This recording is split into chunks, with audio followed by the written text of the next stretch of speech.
தேவனுக்கு மகிமை உண்டாவதாக. இந்த அருமையான சந்தர்ப்பத்தை தேவன் நமக்கு தந்தபடினாலே நாம் நன்றியுள்ள இதயத்தோடு தேவனை ஸ்தோத்தரிப்போம். அதாவது யோவான் எழுதிய புஸ்தகத்தில் 11ஆம் அதிகாரத்தில் 25வது வசனத்திலிருந்து நாம் பார்த்தால், அருமையானவர்களே, தேவனுடைய கிருபை எவ்வளவு பெரியது என்பதை நாம் அறிந்து கொள்ளலாம். இந்த இடத்திலே பாருங்கள், 25வது வசனத்தை நாம் படிக்கலாம். இயேசு அவளை நோக்கி, நானே உயிர்த்தெழுதலும் ஜீவனுமாய் இருக்கிறேன். என்னை விசுவாசிக்கிறவன் மரித்தாலும் பிழைப்பான். அடுத்து, உயிரோடு இருந்து என்னை விசுவாசிக்கிறவன் எவனும் என்றென்றைக்கும் மறியாமலும் இருப்பான். இதை விசுவாசிக்கிறாயா என்றார். அதாவது இன்ட்ரடக்ஷன்லாம் வேண்டாம். இன்றைக்கு அதை குறித்து விவரித்து யாரை பார்த்து சொன்னார் ஆண்டவர், இதெல்லாம் உங்களுக்கு தெரியும். இந்த வீடியோ மேக்ஸிமம் கிறிஸ்தவர் தான் பார்க்க போறீங்க. அருமையானவர்களே, ஜீவன், மறுபடியும் படிக்கிறேன், கவனிங்க அந்த வசனத்தை. இயேசு அவளை நோக்கி, நானே உயிர்த்தெழுதலும் ஜீவனுமாய் இருக்கிறேன். என்னை விசுவாசிக்கிறவன் மரித்தாலும் பிழைப்பான். உயிரோடு இருந்து என்னை விசுவாசிக்கிறவன் எவனும் என்றென்றைக்கும் மறியாமலும் இருப்பான். அல்லேலூயா. இதுல என்ன, நாம் ஒரு வார்த்தையை நாம் பார்க்கணும். உயிரோடு இருந்து, இதெல்லாம் நம்ம கவனிக்கணும். உயிரோடு இருந்து என்ன, அந்த வார்த்தை மாதிரி படிங்க. உயிரோடு இருந்து என்னை விசுவாசிக்கிறவன் எவனும் என்றென்றைக்கும் மறியாமலும் இருப்பான்.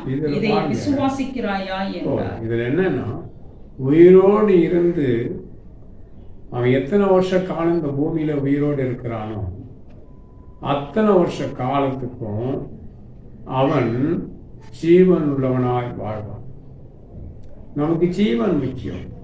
ஒரு பரிசுத்தவான் சொல்கிறார், கிறிஸ்து எனக்கு ஜீவனாய் இருக்கிறார் என்று சொல்கிறார்.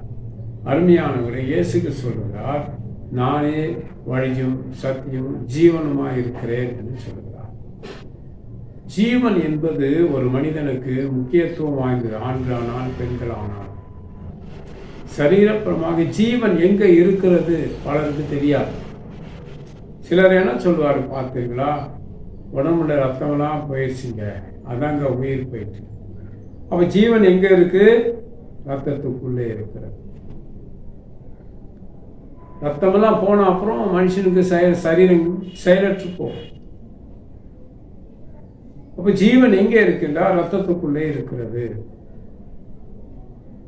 ரத்தம் என்பது ஒரு மனிதனுடைய வாழ்க்கையிலே அத்தியாவசியமானது. ரத்தம் இல்லைன்னா ஒரு மனிதன் வாழ முடியாது. கண்டிப்பாக ரத்தம் இருக்கிறது. அருமையான தேவஜனமே, ஒரு மனிதன் ஆரோக்கியமாய் வாழ வேண்டுமானால் ஜீவன் என்பது முக்கியத்துவம் வாய்ந்தது. அதான் ஆண்டவர் சொல்லுகிறார், ஜீவன் உள்ளவன் அவன் காலமெல்லாம் தேவனை சேவிப்பான் என்று, அவரை சேவிப்பான் என்று சொல்லுகிறார். அருமையானவர் சொல்லுகிறார், பிதாவையும் சேவிக்கணும், தன்னை என்னிடத்திலே விசுவாசமாயிருங்கள், பிதாவிடத்திலே விசுவாசமாயிருங்கள். அவன் ஜீவன் யாருக்குள் இருக்கிறதோ அவளுக்கு ஆண்டவரை குறித்ததான ஒரு நம்பிக்கை இருக்கும். ஜீவனற்ற ஜன்மங்கள் நிறைய இருக்கிறது. ஜீவன் இல்லாதவர்கள் சில சபைகளிலே விசுவாசிகள் எதிர்த்து பேசுவார்கள், பிரச்சனை பண்ணுவார்கள். அவளுக்குள்ளே ஜீவன் இல்லை என்றுதான் அர்த்தம். சரீரத்தில் திறனா இருப்பான், கிறிஸ்துவின் ஜீவன் அவனுக்குள்ளே இல்லை என்பதனால்தான் அவனுக்குள்ளே சந்தேகங்கள், அவிசுவாசங்கள் வருகிறது. அவன் சண்டையிடுகிறான்.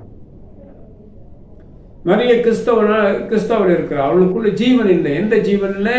கிறிஸ்துவின் ஜீவன் கிடையாது. அப்ப யாருக்குள்ளே கிறிஸ்துவின் ஜீவன் இருக்கும் என்பதை குறித்து பார்த்தால், ஆண்டவராகிய இயேசுவை மீது அதிக அன்பு செலுத்துகிறவன், நம்புகிறவன், விசுவாசிக்கிறவனுக்கு தான் கிறிஸ்து இயேசுவின் ஜீவன் இருக்கும். அவனுக்குள்ளே தேவனுடைய ஜீவன் இல்லை என்பதனால் தான் பலரிடத்திலே ஓடுகிறான். பணம் இருக்கும், பொருள் இருக்கும், ஐஸ்வர்யங்கள் இருக்கும், செல்வங்கள் இருக்கும். ஆனால் அவனுக்குள்ளே கிறிஸ்து என்கிற ஜீவன் அவனுக்குள்ளே இருக்காது. கிறிஸ்தவனாக தான் இருப்பான். அவனுக்குள்ளே அகபாவத்தனங்கள், மேட்டிமைகள், இருமாப்புகள் இருக்கும். சிந்து முடிப்பான். திருநெல்வேலி பக்கத்தில் ஏன்னா அவன் கோத்து விடுறான்ல அப்படின்னு சொல்லுவான். அவன் சிந்து முடிக்காமல அப்படின்னு. அதே மாதிரி தான் சபையில் சிந்து முடிக்கிறது, சமுதாயத்தில் சிந்து முடிக்கிறது, சமுதாயம் கோத்து விட்டு போகிறான் பாருங்கள, ஏன்னா அவன் பேச்சு கேட்காதேல அப்படி சொல்லுவாங்க. இந்த கோத்து விடுற புத்தியெல்லாம் ஏன் வருதுன்னா, அவனுக்குள்ள கிறிஸ்து என்கிற ஜீவன் கிடையாது. சபையில் பிரச்சனையை உண்டாக்குவான். ஒருத்தருக்கு ஒருத்தர் குழப்பத்தை உண்டாக்கிட்டு இங்கேயே நல்ல பேர் வாங்கணும், அங்கேயே நல்ல பேர் வாங்கின மாதிரி வாங்கிட்டு தனியாக இருந்து வேடிக்கை பார்ப்பான். இது சிலரோட புத்தி கீழ்த்தரமாக. எங்கள் ஊர்லாம் திருநெல்வேலியில் இது ஏராளம். அப்போ யாரெல்லாம் சபையில் பிரச்சனைக்குரியவர்களாக இருக்கிறார்களோ, பிரச்சனை தூண்டுகிறார்களோ, அவர்களுக்குள்ளே கிறிஸ்து என்கிற ஜீவன் அவனுக்குள்ளே இல்லை. அவன் கிறிஸ்துக்குள்ளாக அவன் ஜீவன் அற்று கிடக்கிறான். அதான் மாமிசம் அந்த இடத்துல வேலை செய்கிறது. அவனோட பணம் அவனுக்குள்ள வேலை செய்கிறது. அவனோட அக்கிரம புத்தி அவனுக்குள்ள வேலை செய்கிறது. பாருங்கள், இவர்கள் எல்லாம் சாபத்துக்கு உட்பட்டவர்கள். சபையில் ஒரு பிரச்சனையை உண்டாக்கு, பப்ளிக்கில் பிரச்சனை அவன் கோத்து விட்டுட்டு ஒன்றும் தெரியாத மாதிரி போயிடுவான். அந்த மாதிரி ஆட்களை நிறைய பார்த்துருக்கோம். அவன் கிறிஸ்தவனே அல்ல, கிறிஸ்து அவனுக்கு ஜீவன் கிடையாது. இயேசு கிறிஸ்து அவனுக்கு ஜீவனா இல்லை. அதனால தான் அவன் பிரச்சனையை உண்டாக்குகிறான். பணப்பெருமை, மேட்டிமை, புரியுதுங்களா? பணப்பெருமை, மேட்டிமை, அகம்பாவத்தனங்கள். பணம் வந்துட்டு, செல்வம் வந்துட்டு, இப்போ என்ன செய்யலாம்? அவனை வெட்டலாமா, இவனை வெட்டலாமா, அவனை போடலாமா, இவனை போடலாமா? ஏன் அந்த எண்ணம் வருது? கிறிஸ்தவனே உனக்குள்ளே கிறிஸ்து என்கிற ஜீவன் இல்லாததுனால தான் மாமிசம் பழுக்கிறது. சரி, இந்த இடத்துல இன்னொரு ஆளை பார்ப்போம். இஸ்ரவேல் ஜனங்களுக்கும் அமிலேக்கியர்களுக்கும், இன்னொரு இடத்துல பெலிஸ்தேயர்களுக்கும் சண்டை. இப்போ மோசேயின் கரம் உயர்த்தப்படும் போது அமிலேக்கியன் தோற்று போகிறான். மோசேயின் கரம் தாழ்த்தப்படும் போது அமிலேக்கியன் ஜெயிக்கிறான். இப்ப பாருங்க, உங்களுக்குள்ள இருக்கிற அமிலேக்கியன் உங்களை ஜெயிக்கிறான். கிறிஸ்து என்கிறதான ஜீவன் உனக்குள்ளே குறைந்து போனது. இப்ப அமிலேக்கியனாக நீ மாறுகிற. அமிலேக்கியன்னா புறம்பே இருக்கிற சரீரம். அந்த தேவனுடைய அன்பு, தேவனுடைய ஜீவன் உனக்குள்ளே குறைந்து போனால் நீ சபையில குழப்படிக்காரனா தான் இருப்ப. அன்பானவர்களே, நமக்குள்ள தேவனுடைய ஜீவன் நிலைத்திருப்பது சால சிறந்ததாகும். அதை தக்க வைத்துக் கொள்வது சால சிறந்ததாகும். என்னிடத்துல சிலர் வந்தார். ஒருவன் வந்தான், மாந்திரிகை செய்து கொண்டு வருவான். ஊழியக்காரன் தான். அவன் எதை எதிர்பார்த்து வருகிறானோ அதை நாம் கொடுத்து விடுவோம். வேறொருவன், அவனும் ஊழியக்காரன் தான். அவனும் மாந்திரிகம் பண்ணி பாக்கெட்ல வச்சுக்கிட்டு வருவான். அப்ப அவன் எதை விரும்புகிறானோ அதை நம்ம அறியாமலே நாம் கொடுத்து விடுவோம். புரியுதுங்களா? இப்படிப்பட்ட கேடு கேட்டானவர்கள் நிறைய இருக்கிறார். மூன்றாவது ஒருத்தர் பிளான் பண்ணினான். அவன் ஒரு நபர் சொல்கிறார், இப்படி செஞ்சு கொண்டு போவோம், வாங்கிட்டு வந்துடுவோம். அருமையான தேவஜனமே, இரவென்று பாராமல் பகலென்று பாராமல் நீங்கள் உழைக்கிறீர்கள். உங்கள் பணங்களை நீங்கள் சம்பாத்தியம் செய்கிறீர்கள். அதை வீட்டில் வைத்திருக்கிறீர்கள். அருமையானவர்களே, நீங்கள் ஜெபிக்க வேண்டும். ஏன் இதுக்கு சொல்கிறேன்? மாந்திரிகம் செய்து கொண்டு வந்து நம்ம ஏமாற்ற ஒருவன் வருகிறான் என்றால் அது வெளியே தெரியாது. நீங்க அவன் எதிர்பார்த்ததை உங்களை அறியாமலே எடுத்து கொடுத்து விடுவீர்கள். அப்போ அவனுக்குள்ளே கிறிஸ்து ஜீவன் இல்லை. தப்பான வழியிலே உன்னை அனுபவிக்கிறான். உன் கரத்தின் உழைப்பை பிடுங்கு பார்க்கிறான். அவனுக்கு கிறிஸ்து கிடையாது, வேடமாக இருக்கிறான். அவன் வெள்ளையடிக்கப்பட்ட கல்லறையை கொண்டிருக்கிறான். ஆட்டுத்தோலை பார்த்த ஓனாயை கொண்டிருக்கிறான். அவன் அமிலேக்கியன். அவனை ஜெயிக்க வேண்டும். அன்பானவர்களே, குடும்பமாக உட்கார்ந்து நீங்கள் ஜெபிக்க வேண்டும். ஆண்டவரே, இந்த பணம் ஊழியக்காரர்களுக்கு ஊழியத்துக்கு என்று தான் கொடுக்க போகிறோம். ஆனால் ஒருவனும் தப்பான எண்ணம் கொண்டு எங்களை மோசம் போக்கும்படியாக, எங்களை ஏமாற்றி எங்கள் பணங்களை உழைப்பை பங்கிடும்படியாக ஒருவனும் எங்கள் வீட்டு வாசலுக்கு வரக்கூடாது. அவனை தகர்க்க வேண்டும், அவளை தகர்க்க வேண்டும் என்று நீங்கள் ஜெபிக்க வேண்டும். அல்லேலூயா. நான் அப்படிதான் ஜெபிக்கிறேன். நான் அனுபவத்தில் பேசுகிறேன். என்னை வந்து ஏமாற்றின மாந்திரியை செய்து கொண்டு வருவார்கள். ஊழியக்காரங்க தான். அப்படி வருவார்கள். இது எப்படிங்கன்னா, அனுபவத்தில் பேசுகிறேன், கண்டதுனால பேசுகிறேன். நம்ம கையில் உள்ள எவ்வளோ பணத்தை எதிர்பார்க்கிறார்களோ நம்மை அறியாமலே எடுத்து கொடுத்துருவோம். அவன் வாங்கி கொண்டு போய் விடுவான். இப்படி வந்தவர்கள் என்னை ஏமாற்ற முடியவில்லை. என்னிடத்தில் அவர் விரும்பினது எதுவும் கிடைக்கவில்லை. அவர்களுக்கு இந்த ஆளுகிட்ட போன ஒன்றும் வேலைக்கு ஆகலையே அப்படின்னு சொல்லுகிறார். அருமையானவர்களே, நீங்கள் குடும்பமாக ஜெபிக்க வேண்டும். ஆண்டவரே, என் உழைப்பை வஞ்சிக்கும்படியாக எந்த ஊழியக்காரனும் கெட்ட புத்தியோடு என் வீட்டு வாசலில் வரக்கூடாது, என் வீட்டுக்குள்ளே வரக்கூடாது. ஆண்டவரே, அவர்களை தடுத்து போடணும், அவர்களை தள்ளி போடணும். அப்படியாப்பட்டவர்கள் வீட்டுக்கு வரக்கூடாது. நான் இரவும் பகல் என்று பாராமல் சம்பாதிக்கிற பணம் ஆண்டவரே, யாரும் என்னை ஏமாற்றி விடக்கூடாது. ஆண்டவரே, நீர் இப்படிப்பட்ட கெட்ட புத்தி உள்ளவர்களை என் வீட்டின் அருகே வரவிடாதபடி தேவரீர் அவர்களை தள்ள வேண்டும் என்று நீங்கள் ஜபிக்க வேண்டும். இல்லைன்னா ஏமாந்துருவீங்க. என்னை ஏமாற்ற வந்ததுனால சொல்கிறவங்களுக்கு இது எந்த அளவு நீங்கள் ஏற்பீங்கன்னு தெரியாது. எந்த அளவு இதை ஏற்பீங்கன்னு தெரியாது. அப்படிலாம் வருவாங்களா? வருவாங்க. என் வீட்டுக்கு அப்படி தான் வந்தாங்க. ஒருவன் வர திட்டமிட்டான். அன்பானவர்களே, இப்படி அப்படித்தான் கேடுகட்ட புத்தி உள்ளவர்கள் இருக்கிறார்கள். எச்சரிக்கையாக உங்களிடத்தில் பணம் இருக்கிறது விரும்பினால் பணத்தை வாங்குவதற்காக உங்களிடத்தில் எவ்வளோ நயவசனிப்பாக பேச வேணுமோ அத்தனை நயவசனிப்பாக பேசி நன்றாக சிரிப்பார். எங்கள் ஊர் ஆட்கள்லாம் அப்படிதான் கக்கன்னு சிரிப்பான். ஆனால் அவங்க மட்டமானவனார். அப்போ உங்களோட உழைப்பை தேவனுக்கென்று வையுங்கள். இப்படிப்பட்டதான ஊதாரித்தனமான ஆட்களிடத்துல உங்க பணங்களை கொடுத்து நீங்கள் வீணாகாதபடிக்கு, உங்க உழைப்புகளை நீங்கள் நஷ்டப்படுத்தாதபடிக்கு வைத்து ஜெபம் பண்ணுங்க. உங்களுக்கு சித்தம் இல்லாமல் எந்த ஊழியக்காரன் வீட்டுக்கு வரக்கூடாது. ஆண்டவரே, ஒரு ஊழியக்கு நான் அப்படிதான் ஜபிக்கிறோம். என் வீட்டுக்கெல்லாம் யாரும் வரமாட்டாங்க, வரவே மாட்டோம், வர முடியாது. ஏமாத்தணும், இங்கே போனால் எதனா கிடைக்கும், அவனை ஏமாத்திரான்னு வந்தால் வர முடியாது, கட் பண்ணி விடுவேன். இது போல எத்தனை பேரை பார்த்துருக்கிறேன் நான். ஏமாற்றி கொண்டு போய் விடுவார். நான் சிபிஎம்ல இருந்த காலத்தில் ஒரு ஊழியக்காரனுக்கு வாகனம் இல்லை. அந்த வாகனம் ஏதோ ஒரு பேர், ஹீரோவா ஏதோ ஒரு பேர். மேக்சிமம் அது லோடு வண்டிக்காக யூஸ் பண்ணுவார். அந்த வண்டியை 7000 ரூபாய்க்கு விற்று விட வேணும். ஒருவன் 4000 ரூபாய்க்கு கேட்டான். அந்த வண்டி 10,000 ரூபாய்க்கு பொருந்த வண்டி தான். அவன் பண கஷ்டம். அவன் ஒரு வியாபாரி, கையில் ஒரு 40 ரூபா வச்சிருக்கிறான்.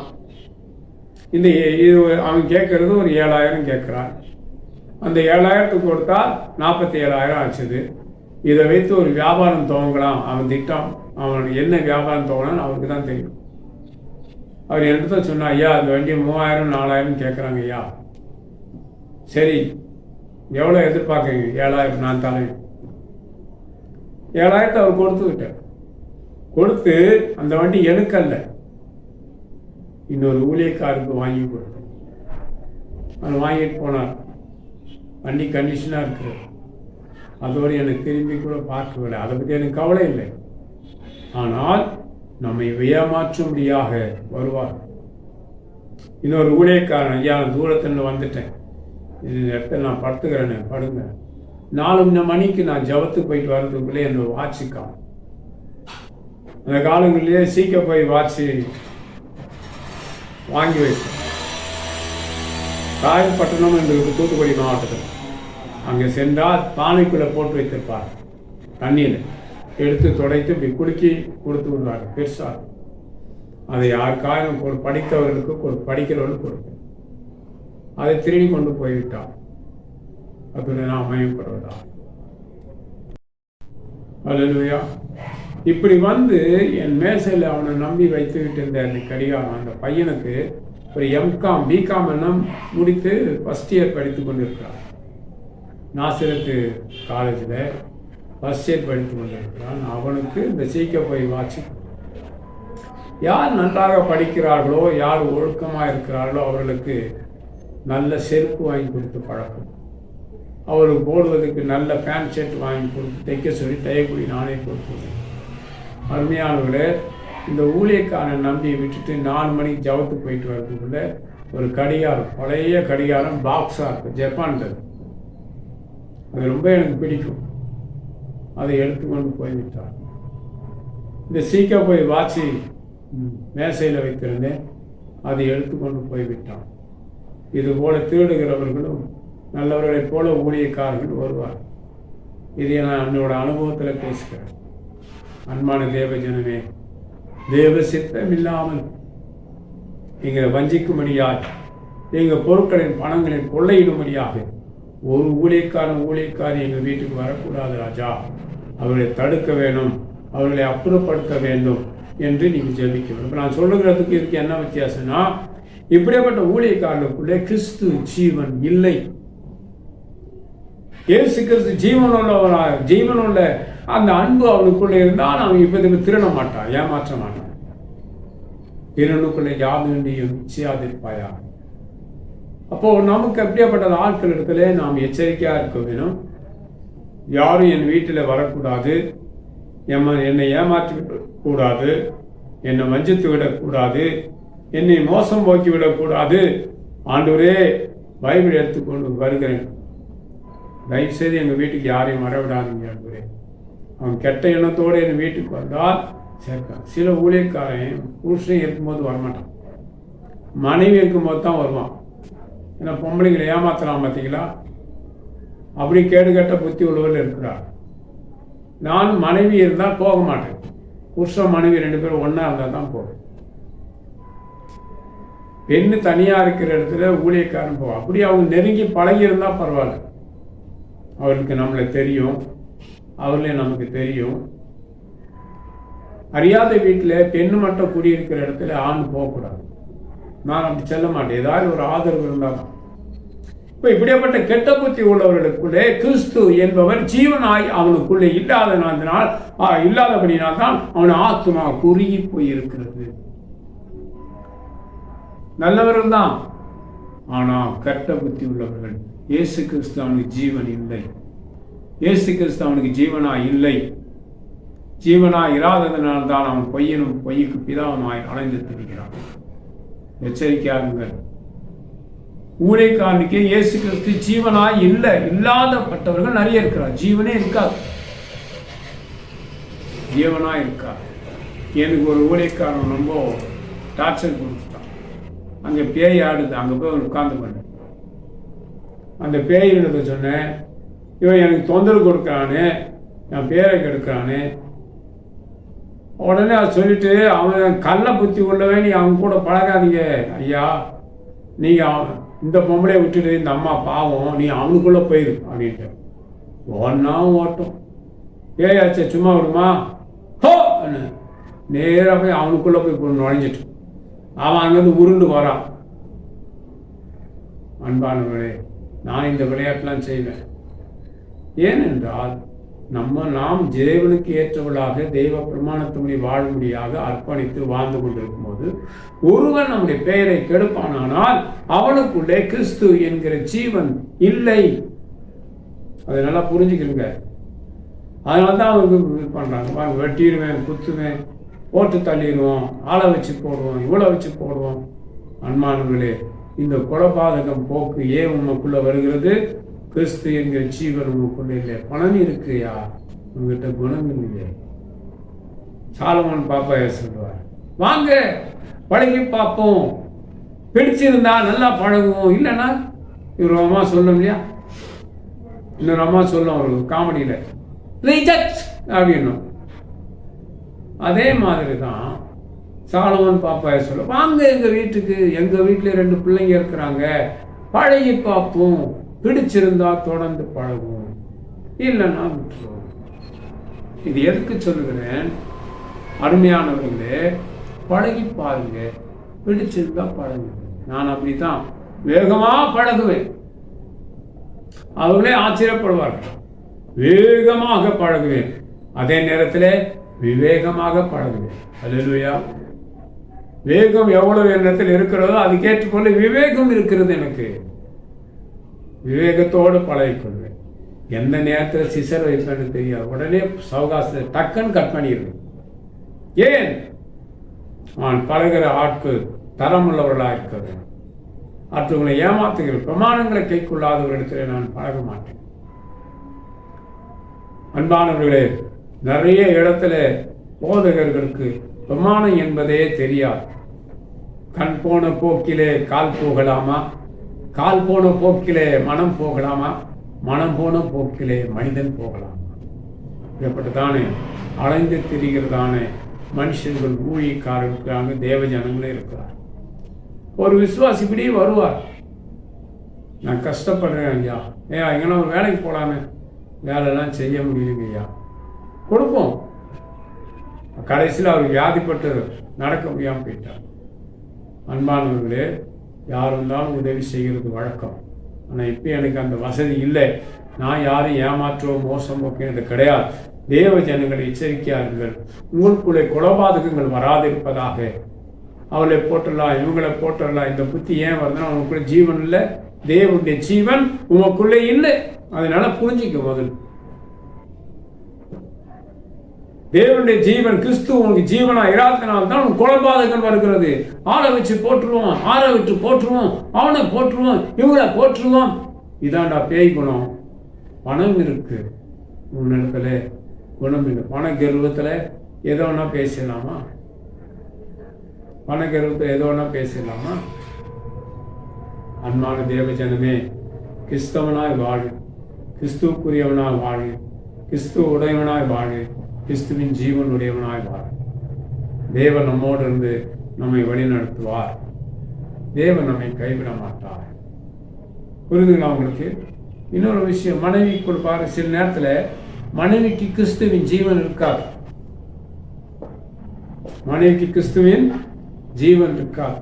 புருஷனுக்கு சில இடத்துல கிறிஸ்துவின் ஜீவன் இருக்காது. மனைவி தான் இருக்கும், அது அப்படிதான். எல்லார் வீட்டிலும் மனைவி சாந்த சொருபியா இருக்க மாட்டாங்க. அப்படி இருந்தாலும் உங்களை கையில பிடிக்க முடியாது. அப்போ மனைவி கிடுகிடுன்னு இருக்குது, மனைவி மேல கோவப்படுதுன்னா மனைவியை சாந்தப்படுத்த பழகணும்.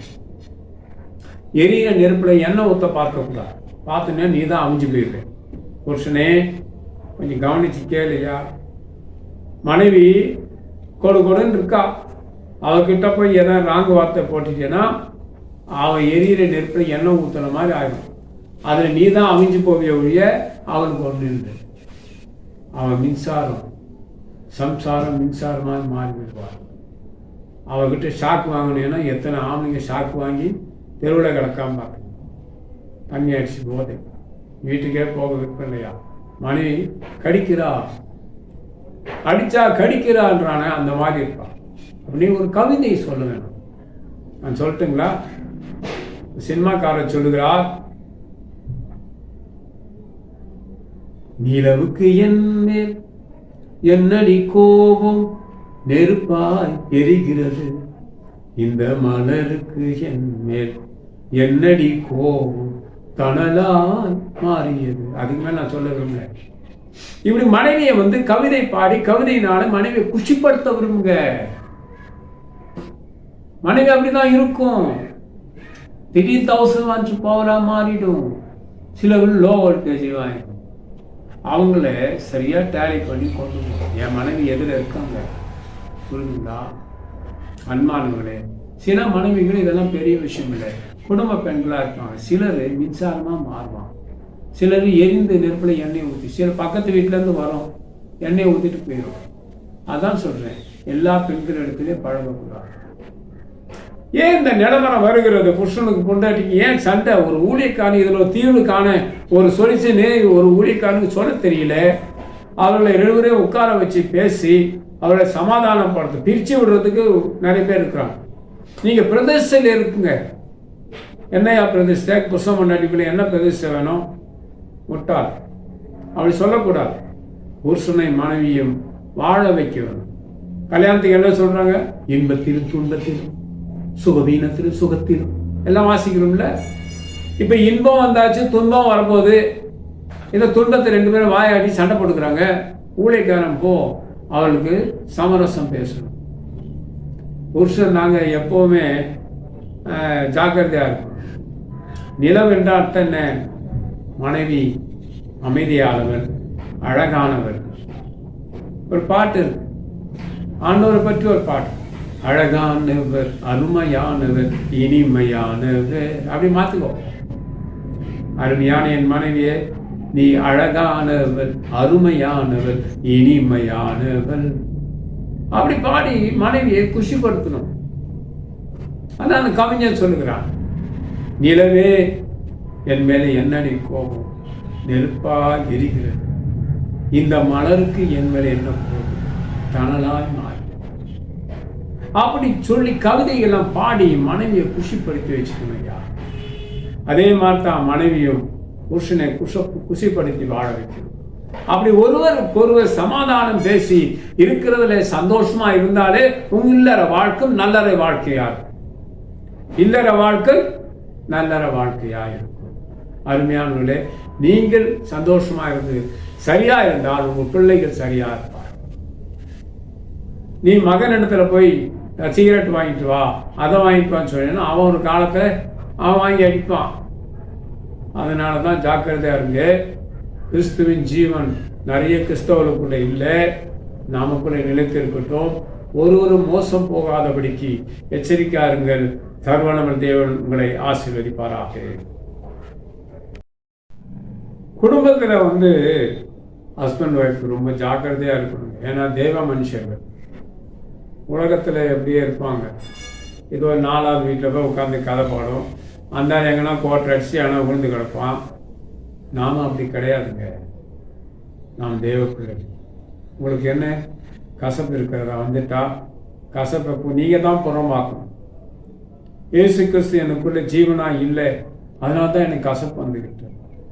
அருமையானது, உங்கள் 2 பேருக்கு சண்டைனா உடனே உட்காருங்க, பேசுங்க, மனம் விட்டு பேசுங்க, ஜெபம் பண்ணுங்க, உட்கார்ந்து அபிஷேகத்தை நிரம்புங்கள். அந்த பேய் போயிடும். கிறிஸ்துவனுக்கு ஜீவனாக இருப்பார். மனைவியை புருஷன் சந்தேகப்படக்கூடாது. புருஷன் மனைவியை சந்தேகப்படக்கூடாது. நீங்கள் தேவ மனுஷர்களாக இருக்கிறீர்கள், அண்டர்ஸ்டாண்ட் பண்ணிக்கிறீங்க, ஒருவருக்கு ஒரு கலந்து பேசுங்க, தனது கோபத்தை தணிந்து கொள்ளுங்கள். கோபம் நமக்கு தேவையில்லை. மனைவிடத்தில் கோபம் கொள்றதுனால உங்களுக்கு என்ன கிடைக்க போகுது? மனைவியை உன் புருஷனிடத்தில் கோபம் கொள்றதுனால உனக்கு என்ன கிடைச்சிட்டு போகுது? நீ தேவ மனுஷியா இருக்கிறார், விலையேற பெற்ற பேர். உன் புருஷன் தேவ மனிதனா இருக்கிறார், விலையேற பெற்ற கிறிஸ்துவனுக்கு ஜீவனா இருக்கிறார். எவ்வளவு பெரிய அதிசயமா! உங்களை தேவன் மீட்டு எடுத்து அவர் செட்டைகளுக்குள்ளே மறைக்கிறார். இந்த பூமியில நாம் தேவ மனுஷர்களாய் வாழ்ந்து கொண்டு இருக்கிறோமே.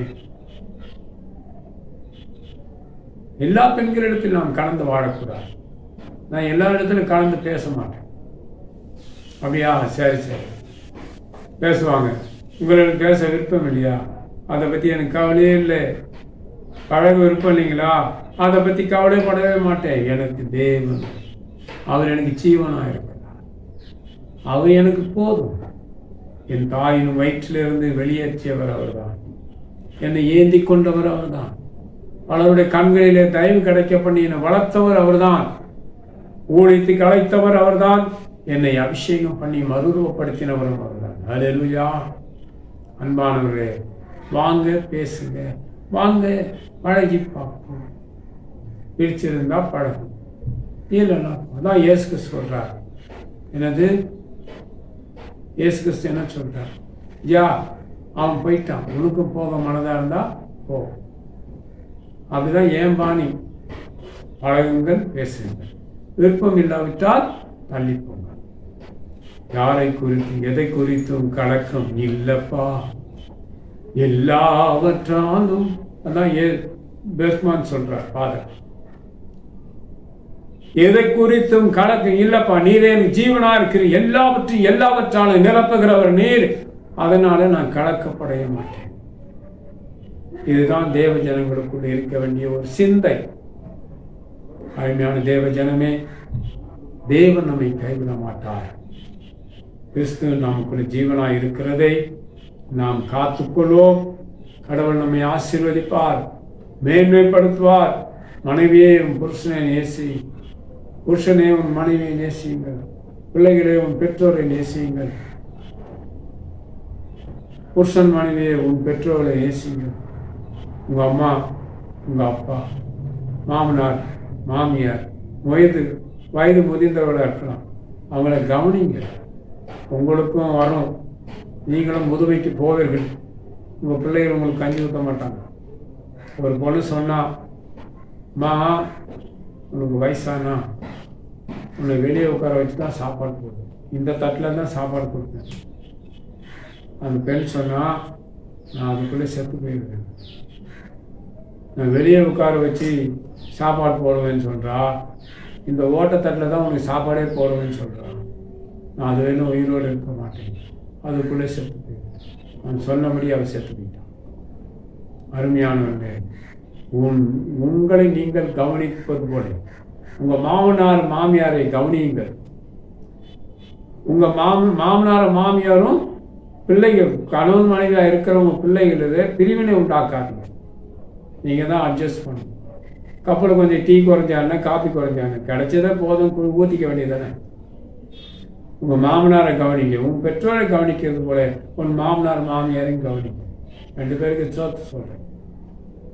நீங்கள் உண்மையாக இருந்தால் உங்கள் பிள்ளைகள், உங்களுக்கு வருகிற மருமகள்கள், புரியுதுங்களா, உங்களுக்கு கஞ்சி ஊற்றுவாங்க. இல்லைன்னா இதே நிலைமை தான் உங்களுக்கும் வரும். எத்தனை பேர் பென்ஷன் வாங்கிட்டு சாப்பிட முடியாமல் கிடக்காம தெரியுங்களா? காரணம் மருமகனையும் மருமகள்களையும் பிரித்து விடுறது. எப்போவும் சொட்ட சொல்கிறது, உன் பணம் வேண்டாம் ஒன்றும் வேண்டாம், வாங்கம்மா என்ன கேட்குற. அப்போ நான் கூட பென்ஷன் வாங்குறீங்க தானே, வாங்க நான் ஒரு அனாதாசிரமத்தில் சேர்த்துறேன், முதியோர் இடத்துல போய் போட்டு வந்துடுவேன். நீ என்ன செய்வே?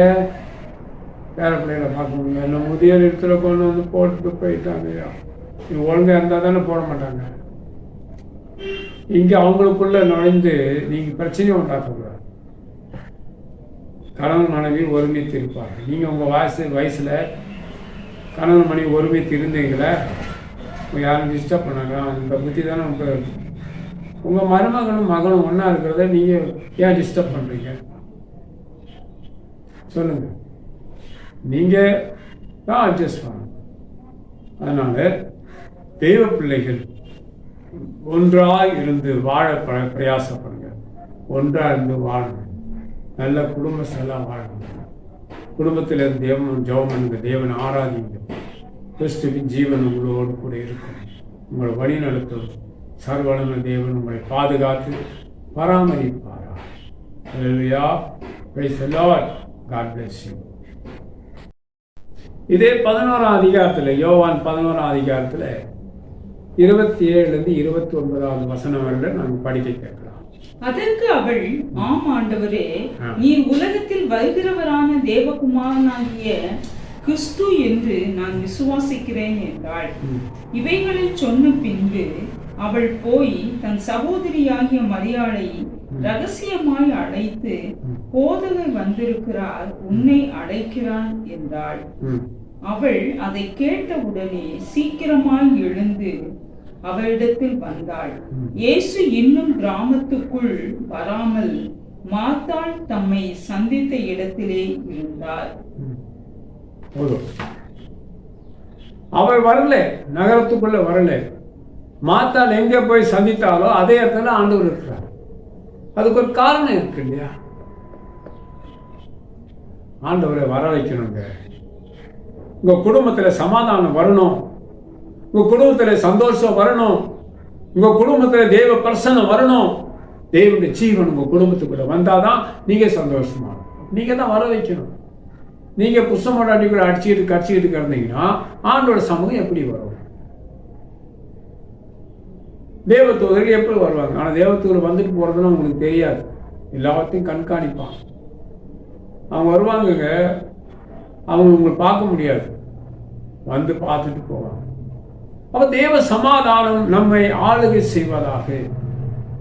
ஆண்டவர் நகரத்துக்கு வெளியே இருக்கிறார், உள்ள வரவில்லை. ஏன் வரவில்லை? அன்பானவர்களே, உங்க குடும்ப வாழ்க்கையை விட்டு ஆண்டவர் தனித்து இருக்கிறார். நீங்க தான் போகணும். ஆண்டவரே, எங்களுக்குள்ளே கசப்பு இருக்கிறது, நீங்க எங்க வீட்டுக்கு வாருங்க. நீங்கள் வந்தால் எங்களுக்கு சமாதானம் வந்துவிடும். நாங்கள் உங்களோடு உங்க முன்பே உட்கார்ந்து உங்களிடத்தில் ஆலோசனை கேட்டால் போதும். இரக்கம் பாராட்டுங்க ராஜா என்று கூப்பிட்டால் ஆண்டவர் உங்க வீட்டுக்கு வருவார்.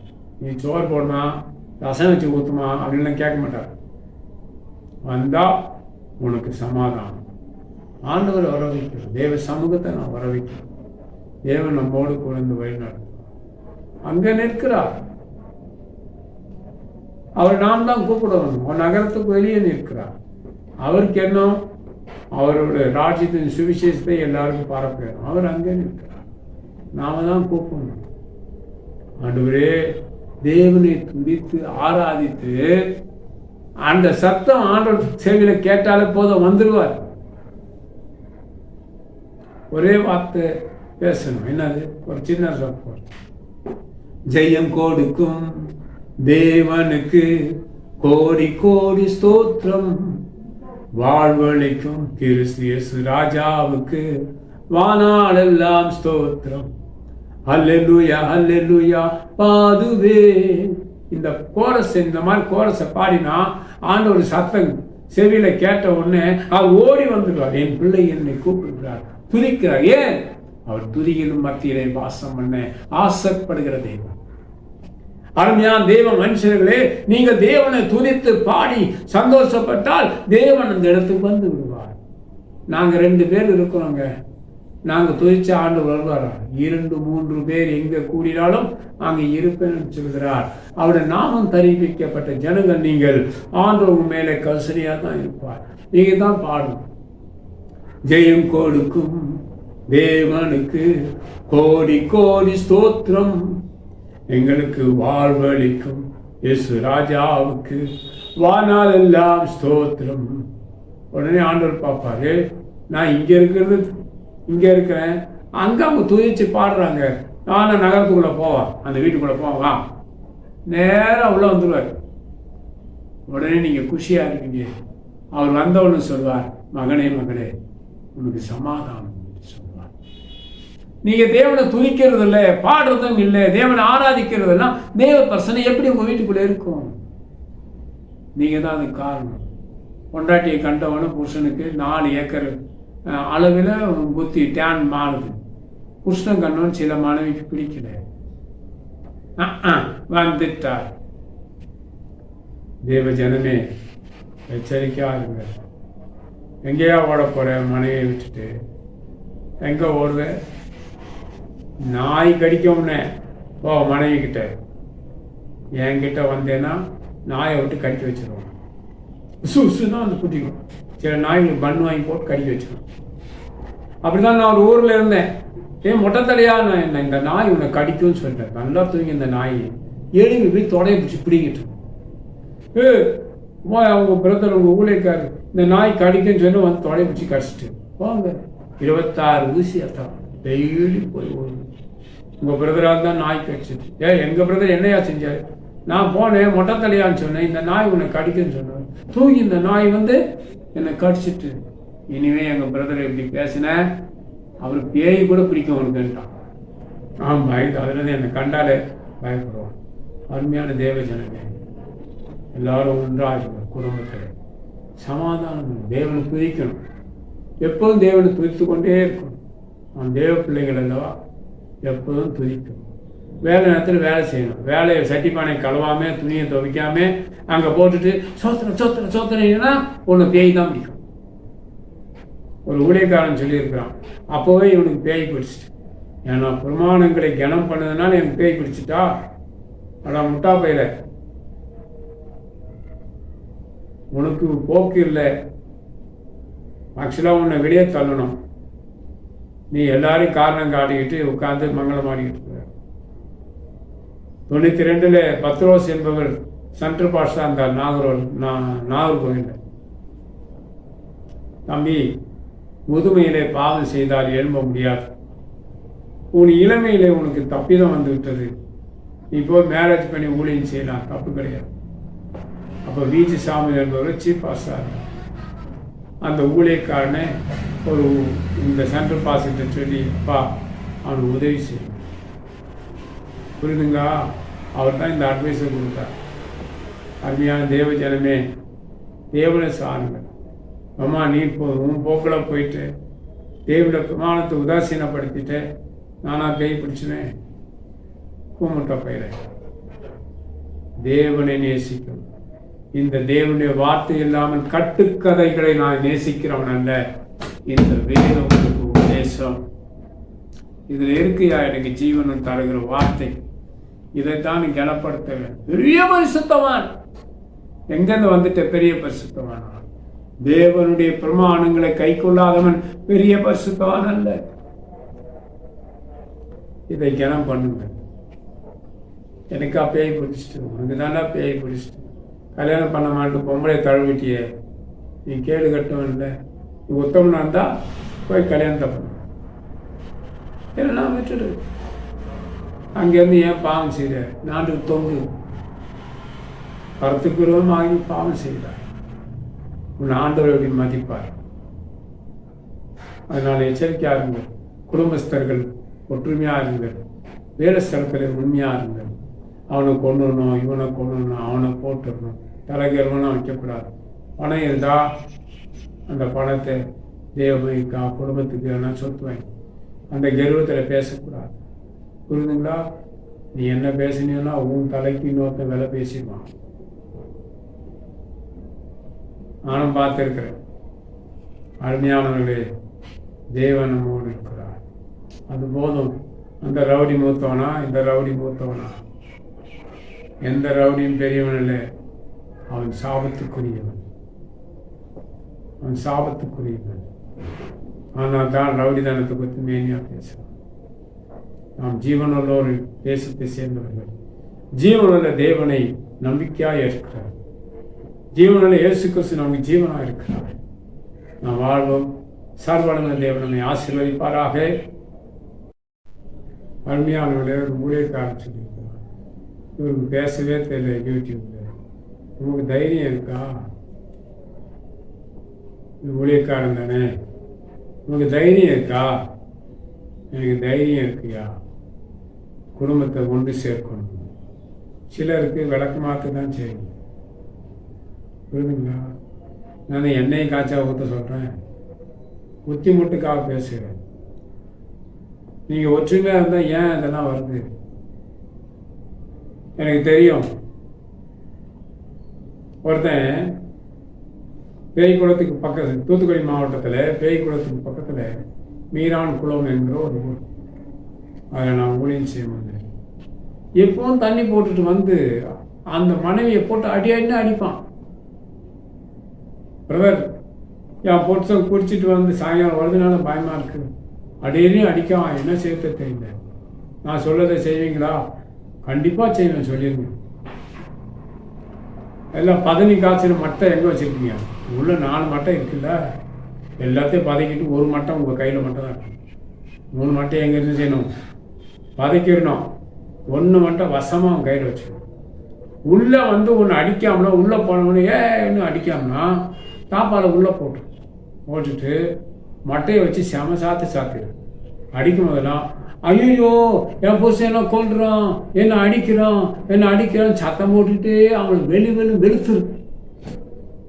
அவனை கதவை தந்துட்டு ஓடி வந்துடுவான். அது குழந்தை உள்ள. அதே மாதிரி எனக்கு அந்த சகோதரி சொன்னான், அந்த பதனி கலக்கிற மட்டை, இந்த பணமோடைய அந்த கொப்பு நல்லா வசமாக இருக்கும். நான் வெளியே வந்தவன் பார்த்தா புலி வேஷம் போட்ட மாதிரி வரான். என்ன அடிச்சுக்கிட்டா கத்துறா. கம்ப்ளைண்ட் பண்ணி போலீஸ்காரங்க வந்துட்டான். இது நான் சொல்லி கொடுத்த மாதிரி செஞ்சுட்டான். ஐயா என்ன அடிச்சுக்கிட்டா, தேயிலு குடிச்சு, ஐயா இப்படி தான் செய்கிறான். குடிச்சு அந்த பொண்ணை போட்டு அடிக்காங்க. அன்னைக்கு பார்த்து இந்த அம்மா சேமா காட்டு ஐயோ நான் அடிக்கிறாச்சா, இவன் தான் என்ன அடிச்சுக்கிட்டா. ஏய் என்னாவில் அவன் லட்டியை வச்சு ஒரு 10 அடி கண்ணார் பாதத்தில். ஐயோ நான் நீ சொல்லவே மாட்டேன், அடிக்கவே மாட்டேன். அவனுக்கு தெரிஞ்சிட்டான். அவர் வந்து மனைவி அடிக்கல, என்கிட்ட ப்ரேயருக்கு வந்துட்டான். பிரதர், நான் இனிமேல் தவறாமல் உங்கள் ப்ரேயருக்கு வந்துடுங்க பிரதர். என் மனைவி அடிக்கவே மாட்டேன் பிரதர். கரெக்டாக வந்து 6 மாதத்துக்குள்ளே அவன் ஞானஸ்தானம் எடுத்துட்டான், அபிஷேகம் வச்சுட்டான். அப்புறம் தான் தெரிஞ்சது, உன்னை காட்டு சொன்னதே பிரதர் தான். பிரதர் என்னை அடிக்கவே வச்சுட்டீங்க, என் மனைவி வச்சு அடிக்க வச்சிட்டீங்க. உம்மை மாதிரி ஆளுக்கு அந்த காட்டுலான்னு அபிஷேகம் பெற்றிருப்பியா, நீ ஞானசாமி எடுத்திருப்பியா? சொல்லு. அந்த பேயை அந்த இதை வச்சு தான் விரட்டணும். எங்கே விரட்டணும்? அப்போ என்னென்ன போனால் உன்னை அடிக்கிற அடியில் தான் அந்த பேய் உன்னை விட்டுட்டு போயிட்டு. இன்னைக்கு நல்லா ஜபத்துக்கு வரீங்க, போறீங்க, சந்தோஷமா இருங்க, நல்லா இருக்கீங்க, நல்லா இருக்குங்க. செத்து போன ஆட்டெல்லாம் எவனை வெட்டி வைத்தா வாங்கிட்டு வரக்கூடாது. அதெல்லாம் இனி அவங்ககிட்டே பேசுறது இல்லை. நான் தோட்டத்துக்கு போகிறேன், தண்ணி பாய்க்கிறேன், வரேன், அப்படி போய் வளர்த்த லாத்தில் போட்டு வந்துடுறேன், மனைவி நல்லா வச்சுக்கிறேங்க. அருமையான மோசமான பிரதர் அடிக்க சொல்லியிருக்காரு பாரு. உன்ன மாதிரியால அடிக்காம என்ன செய்யும்? ஒரு விசுவாசி அப்படிதான் எப்போ பாரு கட்டத்தோட்டத்தை எடுத்துக்கும். புருஷனை போட்டு வேணும்னு வெறுத்துரும். போதையில் அந்த கட்டவாரியிலே அடி வாங்கிக்கிறோம். கடைசியில் அவன் ஒரு நாள் கட்டவாரியை எடுத்து வேணும்னு வெறுத்துட்டான். சில பெண்களுக்கு கட்டவாரிகள் தான் நல்லது. அதில் மந்திரிச்சா தான் பேய் போகும். இதான் சொல்லுகிறேன், ஊழியக்காரனுக்கு எனக்கு பேச தெரியாமல்ல, பேசுவேன், குடும்பஸ்தர்களுக்காக பேசுகிறேன். நீங்கள் அப்படியே செய்ய வேணும். தேவ பிள்ளைகளாக இருக்கணும். எந்த தப்பிதங்களுக்கும் போகக்கூடாது. ஒற்றுமையாக இருக்கும். அந்த ஊழியக்காரர் அடிக்க சொன்னான்னா அடிக்க புத்தி ஓட்டுக்காக சொல்கிறேயா, நீ திருந்து, மனைவியே நீ திருந்தி வாழு, புருஷனிடத்தில் அன்பாயிரு, புருஷன் மனைவி இடத்துல அன்பாயிரு. உன் பிள்ளைகள் பார்த்து தெருவில் கிடக்குது. நீங்கள் ஒற்றுமையாக இருந்தால் பிள்ளைங்க ஒழுக்கமாக வளர்க்கலாம். ஜாக்கிரதையாக இருங்க. இந்த ஊழியக்காரர் பேச தெரியலன்னு சொல்லாதீங்க. உண்மையோட டாப்பாக பேசுவேன். நான் சபையை ஒருங்கிணைக்கிற இணைத்து கொண்டு போகிற கிருபை எனக்கு இருக்கிறது. சபையை ஒருங்கிணைத்து கொண்டு போகிறதான கிருபை எனக்கு இருக்கிறது. சிலருக்கு புத்திமட்டுக்காக அப்படின்னா எங்கள் ஊரில் எல்லாம் இந்த வைத்தியம்தான், இந்த ஊரில் கிடையாது, வாங்க பேய் கொள்ளலாம், இந்த வைத்தியம்தான். இங்கெல்லாம் தண்ணி அடித்து விழுந்துட்டு வருவான். அவனுக்கு காலையில் கிடைக்கிற அபிஷேகமே இதுதான். அதனால் இந்த ஊரில் என் வீடியோ பார்க்குற எல்லாரும் புருஷன மனைவி சந்தோஷமாக இருங்க. ஒருவருக்கு அடிச்சுக்காதீங்க, ஒருவருக்கும் உடச்சிக்காதீங்க. அருமையானவர்களே, அது சரியாக பேச தெரிந்தவர். உனக்கு தைரியம் தான் இப்படி பேச பார்ப்போம். கடவுள் நம்மை கைவிட மாட்டார். அவரையும் ஆசீர்வதிப்பார். இனி அப்படி செய்யாதீங்க. இந்த ஊழியக்காரர் யூடியூப்பில் பேச தெரியல, இதுதான் பேச்சு.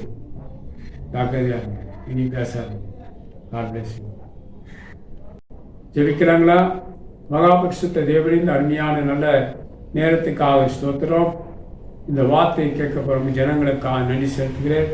குடும்பத்தில் உண்மையாக இருக்கட்டும்.